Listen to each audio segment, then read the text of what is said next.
My name is Rhiannon. I am one of the parent educators with our Infant Toddler Success Program through the Institute for Child Development and Family Relations. I am also a psychology instructor there at Cal State San Bernardino.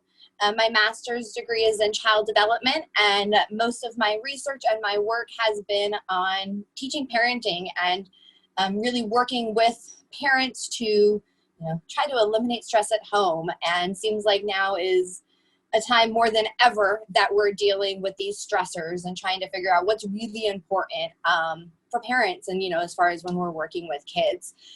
So hopefully today we'll be able to give you guys some information. We have a lot more information still to come out through ICDFR in regards to these parenting tips, activities, ways to engage more at home, hopefully to reduce some of our stress levels and those types of things that we deal with.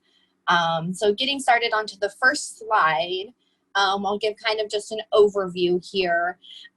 So what we're going to talk about today, we're going to talk about the 5 main things that we think parents should know while we are here safer at home with our children. So first we need to make sure that we talk to them about what's happening in age-appropriate language, and I'll talk about that a little bit further. We also want to make sure that we're managing our big emotions. So not just children are going to be having big emotions during this time, but us grown-ups too are dealing with a lot. So, finding those healthy ways to cope with our emotions so that hopefully it's not something that's kind of taking over our entire days. And we'll talk a little bit more about that. As well as some ways to have some appropriate expectations during this time, keeping in mind what's going on and that this is not just an extended vacation where we have, unlimited times to maybe do all of those things we would like to do if we had the time. We're very busy right now, and it's important to make sure that we, keep our expectations in check. Along with that, we'll talk about picking our battles. So how to pick your battles with kids, how to know what's worth it, to go further into, and what kind of things we can let be within their control. I'll give you guys some tips for ways to help them have some sense of control, during things like handling chores and schoolwork and that type of thing that just has to get done.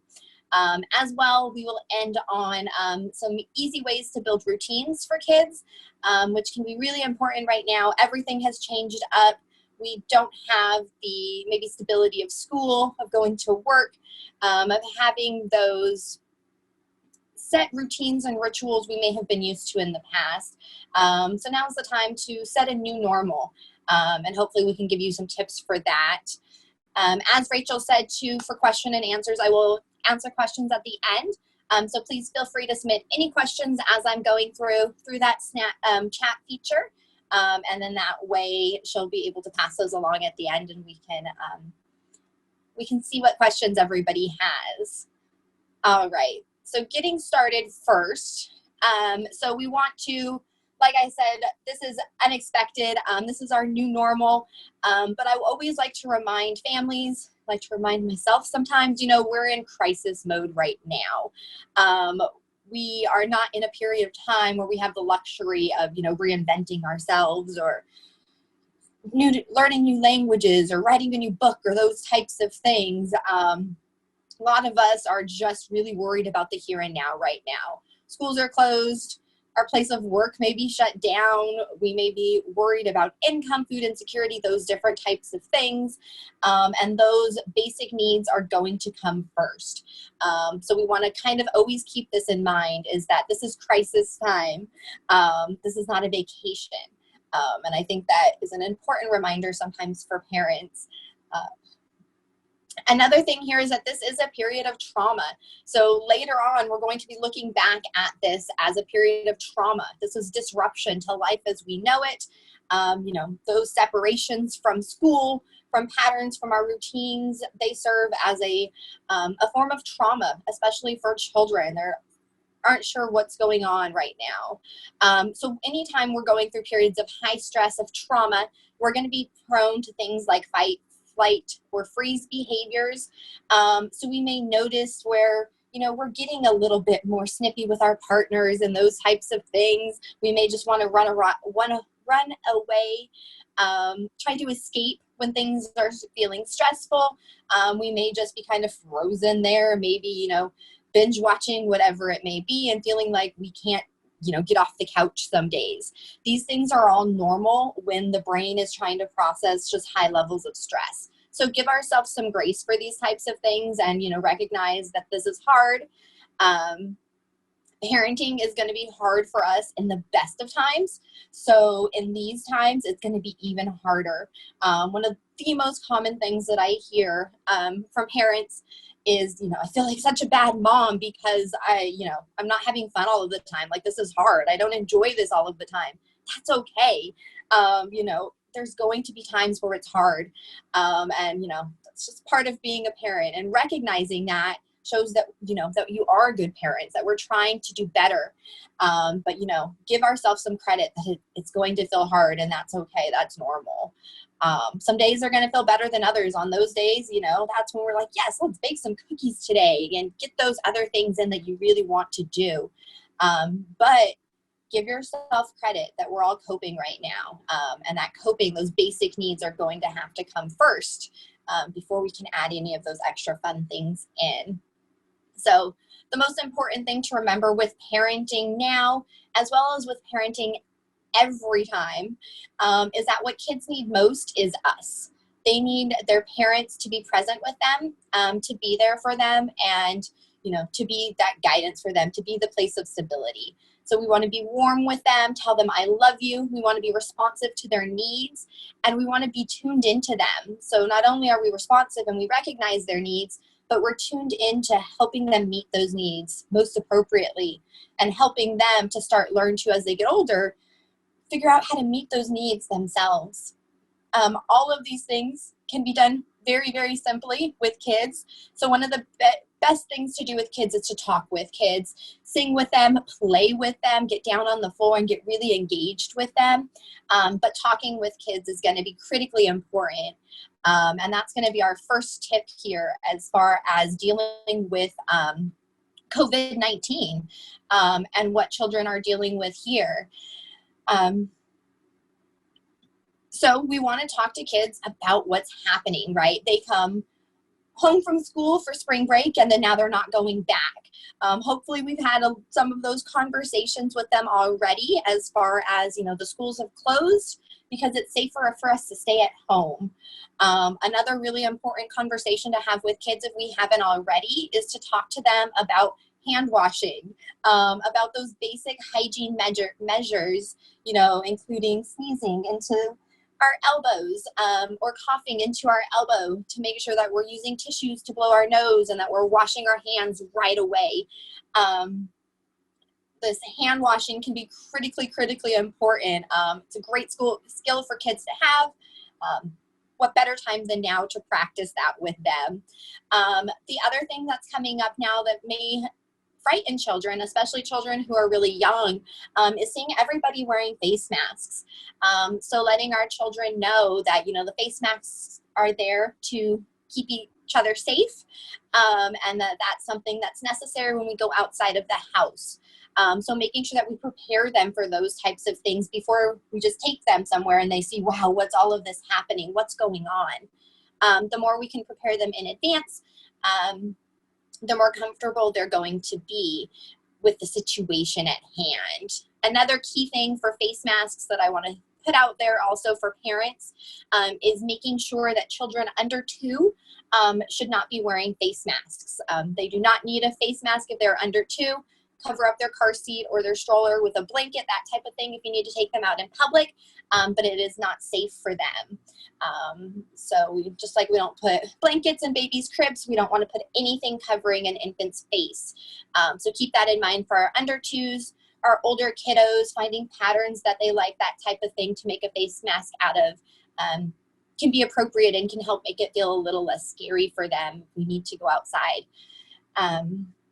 Another aspect here, as far as what's going on and the things that they may be hearing in the news, So one thing that we do want to do is, as best as we can, keep the news turned off when the kids are in the room, when the kids are awake, when they're around. We know that especially, you know, unfiltered access to the news can be scary. It can be very confusing right now, even for grown-ups, as far as the conflicting messages that are coming out.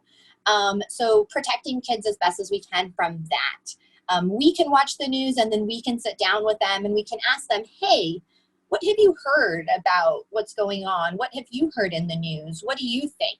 What questions do you have? And use that as a good starting off point with our children. Remind them that we are the best place for accurate information, that we are going to be the person who's going to be able to explain it to them and work through these things for them versus them kind of looking things up all by themselves online. It can be really scary. So we really want to remind them that we are that safe place for information. Let them know that it is okay also when we don't know the answer to things. So when they ask us a question, it's okay to say, you know what, I don't know. Or the scientists don't know. You know, we're still looking into that. We're trying to find out. What's really key when we're talking to kids about this situation or about any situation that's scary and predictable, frightening for them, is that we as the grown-ups are their safe place, and that they can always come to us for information. So we always want to say, thank you for asking me those questions. You know, we'll figure it out together, or we can be really honest with them too. And we say, you know what, I don't know. That scares me too. You know, I'm unsure what's going to happen. And you know what, but we're going to be here to keep you safe as best as we can. And just kind of keep that message. We're doing the best as we can as grown-ups so that kids don't have to be worrying about these things. Let them worry about schoolwork and their chores and those types of fun things, and let them know that we've got the big things for them. So going on next to our next topic is going to be managing meltdowns or big emotions. So I like to use the term meltdown. The term meltdown is going to be what we call our developmentally appropriate way of referring to temper tantrums. So we can recognize meltdowns oftentimes when we see them in toddlers, right? They may lay on the floor and kick and scream. But what happens is it's actually due to overwhelming levels of stress in the brain. We are going through such a high stress response, we're unable to cope. So we cope in the best way that we can by kind of letting all of those emotions flood out of us. Excuse me. These are something that happen to everybody. So like I said, we see them very commonly with toddlers, but they happen to grown-ups every so often. We have the words to express our frustration. We have the brain development to have a little bit more impulse control than a toddler may have. So we definitely see where these meltdowns will go down with age. Teenagers will have a lot of meltdowns as well due to what's going on in their brains. With them though, you know, that's unlikely they're going to lay on the floor like a toddler. You know, they may yell and lash out in anger or slam their bedroom door or those types of things where they just have too many emotions that they're able to kind of keep controlled within them. These meltdowns happen much more frequently when we're stressed out. So we always talk about with toddlers making sure that they're not hungry or tired or getting sick. All of those different types of things are important to keep in mind too, even when we're stuck here at home. You know, it may not just be that they're bored. Maybe they're really tired. Maybe it's nap time. Maybe we need to get a snack. Maybe we need to figure out what's going on. But anytime when we see that we're having these meltdowns, we need to kind of think about what's causing it. What's the reason behind this? So we don't want to assume that meltdowns are only for attention. Everybody needs attention sometimes. Toddlers have high needs for attention normally. Just their normal need for attention is very, very high. It keeps them safe. Teenagers, adults, all of us, when we're going through this explosion of big emotions, we're not doing it for attention. We're doing it because we can't control that self or those emotions. So keeping that in mind, that we should never just leave people who are struggling alone. We don't need to ignore them. We shouldn't send them off, go to your room until you're done crying. Those types of things can be really damaging for the management of emotions. So we want to make sure that we remember that this is not for attention. My child is having a hard time. And even if, it may seem silly to us that they're having a hard time because we gave them a red cup instead of a blue cup, it's very real to them. And we want to make sure that we're taking that seriously. We don't have to fix everything for them, and oftentimes we can't fix whatever's behind these big emotions. But we want to try to be as validating as we can. Here on this next slide, we'll talk a little bit more specifically on how to cope with meltdowns. So, like I was saying before, when we have a meltdown with a child or a teenager, we really want to try to remain as calm as possible ourselves. Kids model us so much. So we want to be an appropriate model there. We want to try to be very matter of fact with them, not get dramatic and kind of match those emotions. We want to validate their feelings, reminding them also that we're a resource, right? We're here for them. So something common to say is, I see you're upset. This is so hard. I'm here for you. And just giving them that statement. We don't have to solve the problem. We can just throw that statement out there. And oftentimes, just hearing that, things start to slow down a little bit. You start to see like, oh, okay, a little bit more better breathing, because they recognize that we recognize why they're upset and that it's okay. Any of us, when we're upset, if somebody says like, that's not worth crying about, it doesn't make you less upset. It doesn't make you stop crying. It just makes you feel disconnected from that person. It makes you feel like they just must not get me, or they must not care about what I'm going through. We want to show kids, especially when they're struggling with their emotions, that we are there for them and we are trying to help them through what they're going through. So we want to offer them comfort, wait for those emotions to calm down before we try to go into any logic. So for little ones, that may be holding them on our lap and giving them hugs and snuggles. For older ones, for teenagers, it may be giving them a little bit of space, right? Letting them know, hey, I'm right here when you're ready to talk. I see you're upset though. You can take a few minutes. Whatever that may be, to regroup, then we can talk about what was going on to cause that meltdown. There's not always going to be something that to be done to solve the problem. Sometimes, often, just reflecting on the feelings, reflecting on, hey, this is really frustrating, or this was tough, that's enough. And then we can kind of keep going. Once we've gotten re-regulated, either our child or ourselves, we don't have to beat ourselves up and really worry about what it was that was going on at that time. We can really think about maybe the before, think about how to go forward, but just know that we've gotten past this. And once that meltdown has, we've passed that wave, all of a sudden things don't feel as impossible in our heads either. For us as grownups, we will, like I said, we still have meltdowns. So try to relax and take a few deep breaths if you feel a meltdown approaching. I have two small children of my own, or one small one, one big one. They're 6 and 16. And I do actually, when I feel myself, I'm getting a little bit too upset, I don't want to lash out, I don't want to be upset right now, I will just honestly close my eyes, look down at my feet, and take 10 deep breaths. And my kids look at me like I'm silly. Other people are like, what's going on? But then everybody realizes too, like, oh, she's trying to calm down. And doing those little types of things, however you can build in a slight mental break from our kids, from the emotions that you're feeling. And sometimes, when you're dealing with little ones, you can't go anywhere to get that breath of fresh air instantly. So closing our eyes, taking a deep breath, whatever you have to do in that moment, so that we can be as present as we can, is going to be beneficial. If possible, take a mini break though in a quiet place. Have somebody else in the household, another adult, take over. hey, I need to go step outside for 5 minutes. Can you watch the kids real quick? Finding any way where we can do that, where you can take that break and step away from the moment, things can go and feel much smoother. Going for a long walk is a great tip here. Again, if you have that ability for somebody else to step in and keep an eye on the kiddos while you're able to get out.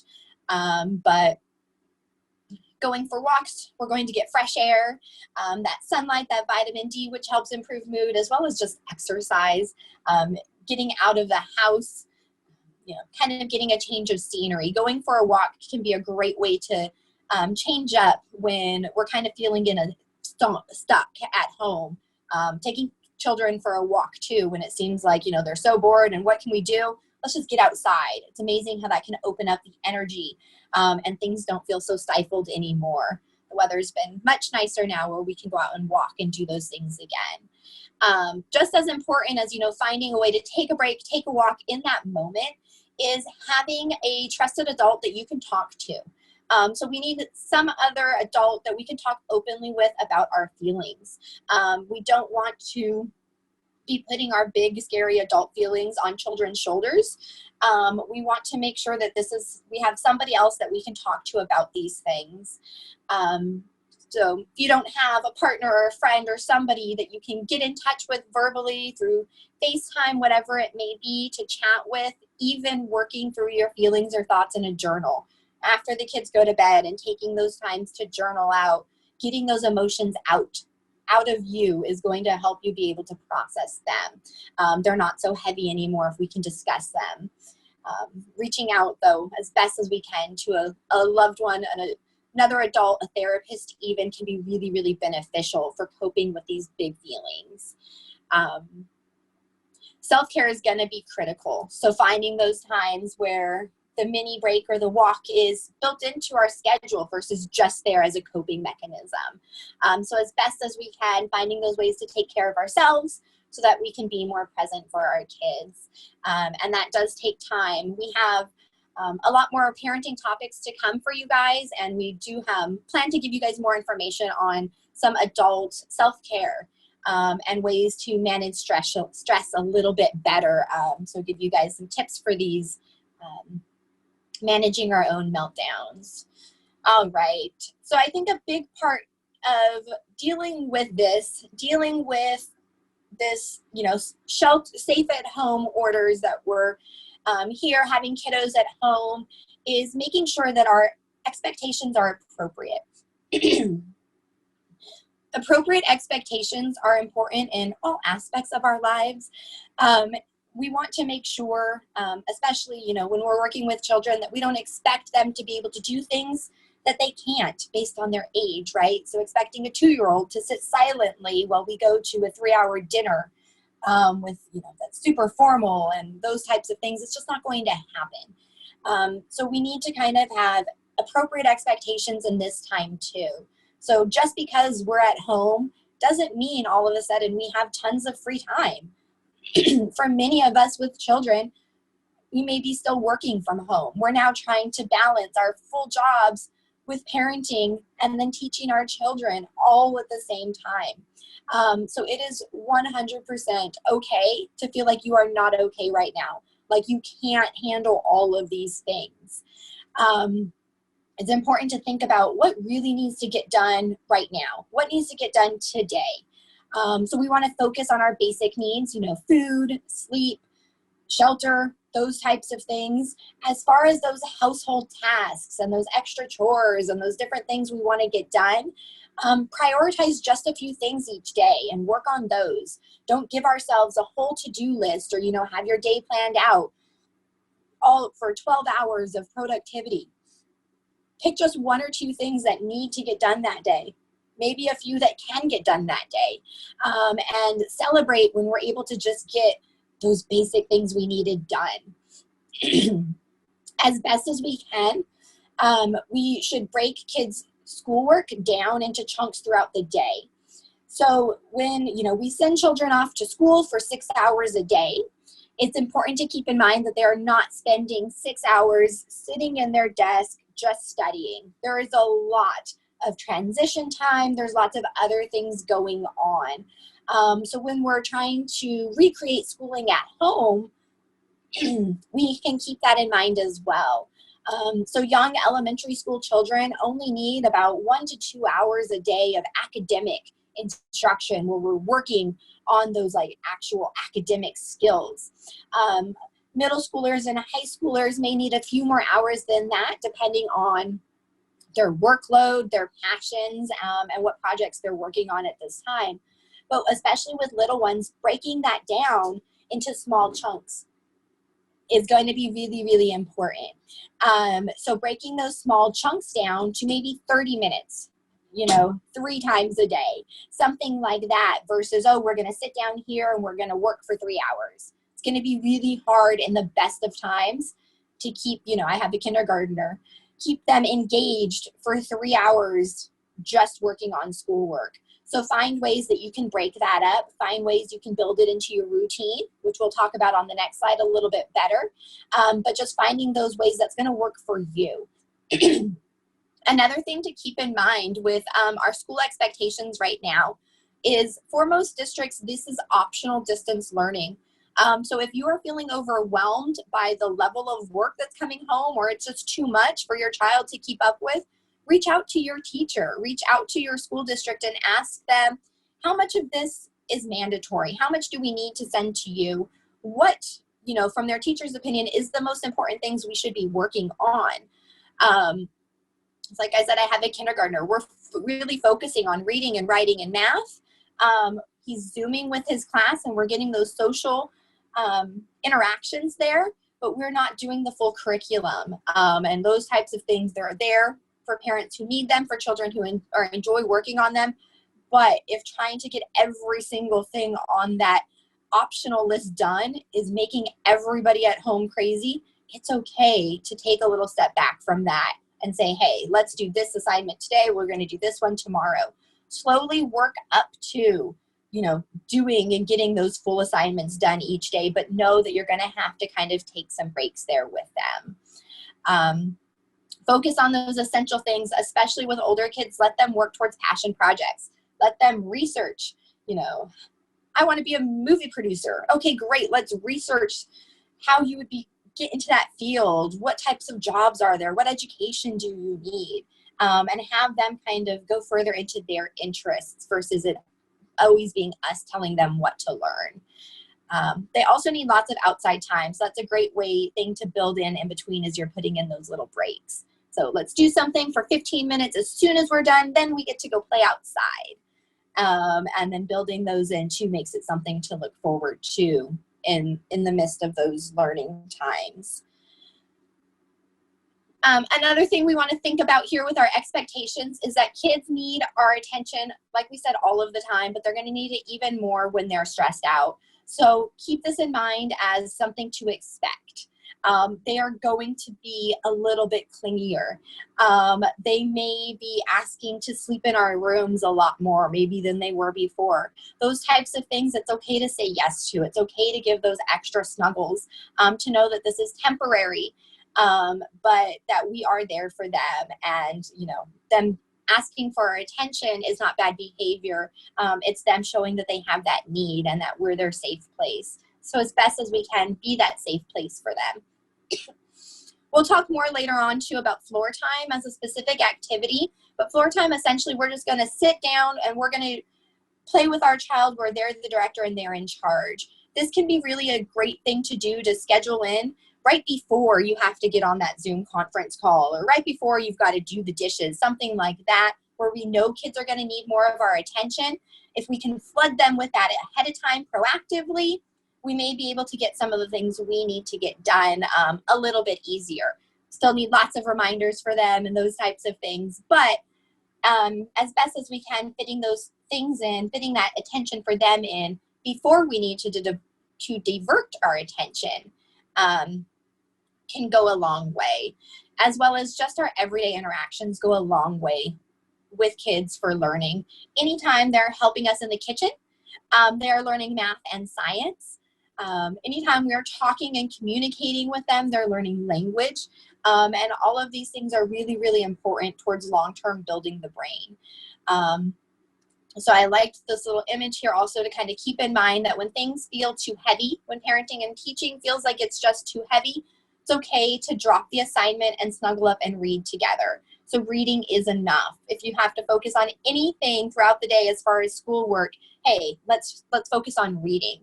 And on this last slide, our last tip is going to be about, or sorry, almost our last tip, will be about bedtime routines. Adding a story at bedtime can be great. In addition to lowering our expectations or having appropriate expectations, we may need to pick our battles here. So this is an actual picture of how my son is staying active right now during his screen time.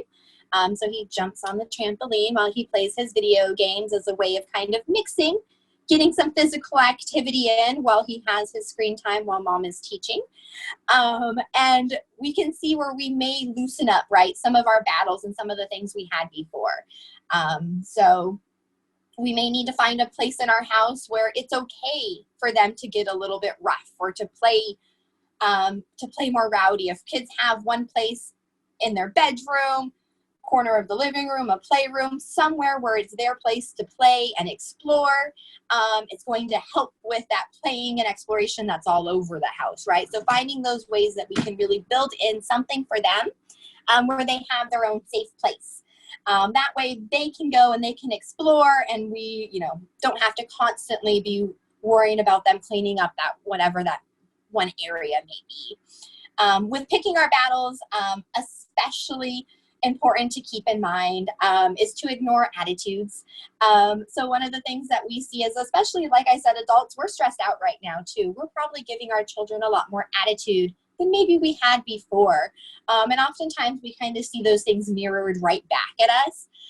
So when your teenager or your child, gives us attitude about something versus, telling them, don't use that tone of voice with me, or quit rolling your eyes. Something like going back to that active listening of just wow, you seem really upset, can be much more beneficial there, where you're not going to change up maybe what it is we ask them to do. So, wow, you seem really upset. I still need you to take out the garbage though, thanks. And you're still going to need to do that. We don't have to really harp on those pieces of them that don't, that they have control over. Our tone of voice, our facial expressions can be even harder to hide when we're stressed out. So give kids some grace there. The more we model healthy, appropriate attitudes, the more we'll get those back from them. But also, especially with teenagers, it will happen. So try to, not take them personally as best as we can. A motto I keep hearing for parents is Q-tip, quit taking it personal. It's about their emotions. It's not about us. So it's okay to let them have those emotions. Within these picking our battles and thinking about responsibilities, attitudes, chores, schoolwork, those types of things, we want to negotiate with kids as best as we can. So would you like to clean up the blocks or the books first? Instead of, hey, would you clean up your room? We're going to give them a closed choice of which two things in your room are you going to clean up first. We can also ask them, hey, would you like to do reading or math today? Something like that, where we're helping involve them in the decisions for things that they may not necessarily want to do so much. They're still going to need reminders about chores. We still need reminders about chores when it's especially chores we don't like to do. So, give them those reminders versus expecting they're just going to remember everything. Sometimes, if we've sat down and we've made decisions on the chores for today, we can post that up on the refrigerator, and then it can just be like, hey, remember, today you've got to take out the trash. Let's make sure that gets done. Finding ways to incorporate those non-judgmental reminders is going to make things feel much smoother for everybody. Another thing too. Yes. Oh, I just want to let you know it's 12:38. Okay, cool. I will wrap up.